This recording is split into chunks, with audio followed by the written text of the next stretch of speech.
I have one last question for you, sir. Florida State Representative Bill Hager from Boca sent a letter to the governor of Florida, Rick Scott, yesterday asking him to remove you for negligence of duty and incompetence. Here's what he wrote, quote, "An investigation by Sheriff Israel into the unfathomable inaction of these deputies will do nothing to bring back the 17 victims. The sheriff was fully aware of the threat this individual presented to his community and chose to ignore it."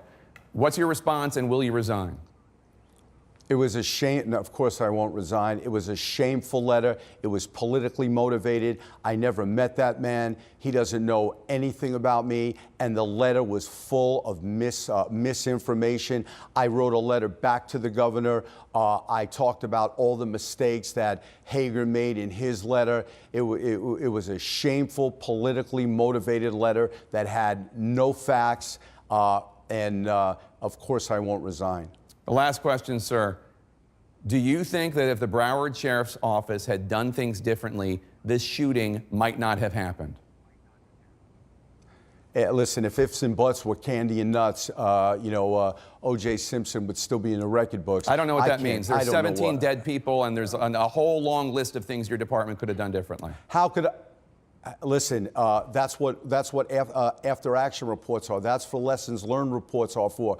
I have entered into conversation with Chuck Wexler of the Police Executive Research Forum. They will be coming to town to do an independent after action lessons learned report. We understand everything wasn't done perfectly, and if it happened in Los Angeles or Chicago or any other city, every person wouldn't perform perfectly. That's not what happens. Yes, if Scott Peterson went into, do I believe if Scott Peterson went into that building, there was a chance he could have neutralized the killer and saved lives? Yes, I believe that. But as far as anything else done at this point, I can't say that. Well, we hope you get to the bottom of it. I might say it. What's that? We hope you get to the bottom of it, sir. There are a lot of people wondering about a lot of questions.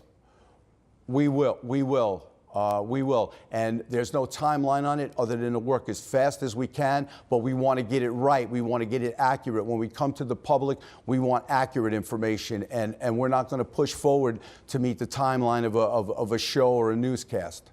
All right. I appreciate it, and our thoughts and prayers are with the people of Parkland and Marjorie Stoneman Douglas High School. Thank you for being here and answering my questions, sir. You bet. Thank you for having me on.